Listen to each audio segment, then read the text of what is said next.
بسم اللہ الرحمن الرحیم الحمد للہ والصلاۃ والسلام علی رسول اللہ۔ السلام علیکم ورحمۃ اللہ وبرکاتہ۔ آپ سب کا استقبال ہے میرے چینل رسول اللہ کی باتوں میں۔ امید کرتی ہوں کہ آپ سب خیریت سے ہوں گے۔ اللہ پاک ہم تمام کو سلامت رکھے۔ آج ہم بات کریں گے اعتکاف کے بارے میں، اعتکاف کے کچھ ضروری مسائل کے بارے میں۔ رمضان مبارک کے آخری عشرے میں مسجد میں جماعت کے ساتھ اعتکاف کرنا سنت کفایہ ہے۔ ہر آبادی میں کسی بھی شخص کا اعتکاف کرنا سنت موقدہ علی الکفایہ ہے۔ اگر شہر کی ایک مسجد میں بھی ایک شخص اعتکاف کر لے گا تو ساری بستی والوں کی طرف سے سنت کی ادائیگی کا اہتمام ہو جائے گا، لیکن بہتر یہ ہے کہ ہر مسجد میں اعتکاف کا اہتمام کیا جائے، کیونکہ بعض علماء نے ہر محلے والوں کے لیے اعتکاف کو سنت قرار دیا ہے۔ عورت اگر اعتکاف کرے تو وہ اپنے ہی گھر میں ہی کرے، اپنے گھر کے کسی کونے میں پردہ یا چادر ڈال کر اعتکاف کرے۔ وہ کمرہ اس کے لیے ایسا ہوگا جیسے کہ مسجد کا حکم ہوتا ہے مردوں کے لیے، اور کمرے سے باہر ضرورت کے مطابق ہی نکلے، بلا ضرورت کمرے سے باہر نہ نکلے، بلا ضرورت کمرے سے باہر نکلنا جائز نہیں ہے۔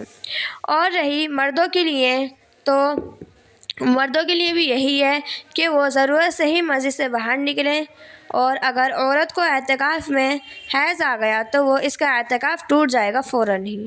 اور اگر مسجد میں آگ لگ گئی یا مسجد سے جمعے کی نماز ہوتی نہیں، دوسری مسجد میں ہوتی ہے، تو مردوں کے لیے مستحب ہے دوسری مسجد میں جانا، اس سے اعتکاف نہیں ٹوٹے گا۔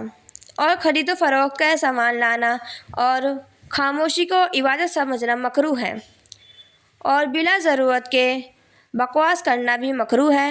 اور اگر جو اعتکاف میں بیٹھا ہے اس کے لیے کھانا لانے والا کوئی نہیں ہے تو وہ شخص خود جا کر جلدی سے لے کر کھانا آ جائے، لیکن وہاں رکے نہیں۔ اگر وہاں رکے گا زیادہ دیر تو اس کا اعتکاف ٹوٹ جائے گا، مکروہ ہو جائے گا۔ اور جو شخص بیڑی وغیرہ پیتا ہو تو وہ جب استنجے کے لیے جائے تو تبھی اس ضرورت کو بھی مکمل کر لے، خاص اس ضرورت کے لیے نہ جانا جائز نہیں ہے۔ اور نفلی اعتکاف تھوڑی دیر کا بھی ہو سکتا ہے، جب بھی ضرورت یا بلا ضرورت مسجد سے باہر نکلے گا تو نفلی اعتکاف کا تسلسل ختم ہو جائے گا۔ اور علماء کہتے ہیں کہ جب بھی کوئی شخص مسجد میں جائے عبادت کے لیے تو وہ نیت کرے کہ ہی جائے، جب تک وہ وہاں پر رہے گا تو وہ نفلی اعتکاف میں ہی شمار ہوئے گا۔